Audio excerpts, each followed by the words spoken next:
peu aspirent à la tranquillité dans le quartier sensible de Blosne à Rennes, gangréné par le trafic de stupéfiants. Difficile pour les habitants de vivre sereinement. Il y a 6 semaines, une fusillade à l'arme automatique a opposé 2 bandes rivales sur la place du Banat. Elle a duré plus d'1 heure et a terrorisé la population.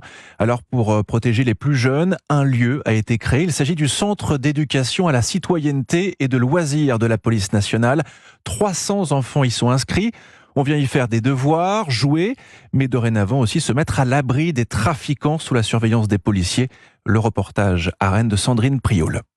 Il y a 3-4 ans, il n'y avait pas tout ce trafic autour de chez nous. 4 appartements HLM réaménagés en salle de jeu. Sarah vous raconte qu'entre chez son père et sa mère, en à peine 300 mètres, il y a désormais 8 points de trafic de crack ou autre. Les petits jeunes qui viennent ici, je préfère les voir ici que traîner dans le quartier avec des personnes qu'il ne faudrait pas parler. Alors mieux vaut venir ici, se mesurer au baby-foot ou FIFA devant une demi-douzaine de policiers et notamment l'adjudant-chef David Penaud. Ils ont entre 12 et 15 ans et puis aujourd'hui on leur propose entre 50 et 100 euros pour chauffer et crier Ahra au bout du quartier. Bien sûr que c'est des proies, donc nous, notre but c'est justement que ces jeunes-là, ils arrivent à rester dans le centre. Et par contre, on arrive aussi à récupérer des situations où des jeunes se sont fait interpeller, on arrive à les faire revenir au centre. Quand on les perd et qu'ils traînent de plus en plus, on va savoir qu'il est habillé en Nike alors qu'avant il n'y était pas, ou voilà, c'est des signes que nous on perçoit, on discute avec eux, on essaie de raccrocher les jeunes. Sport, aide aux devoirs, éducation civique, ce policier insiste, ainsi cerné par le trafic. Tout est bon pour éloigner ces jeunes de leur propre quartier et leur éviter de tomber dans l'argent facile.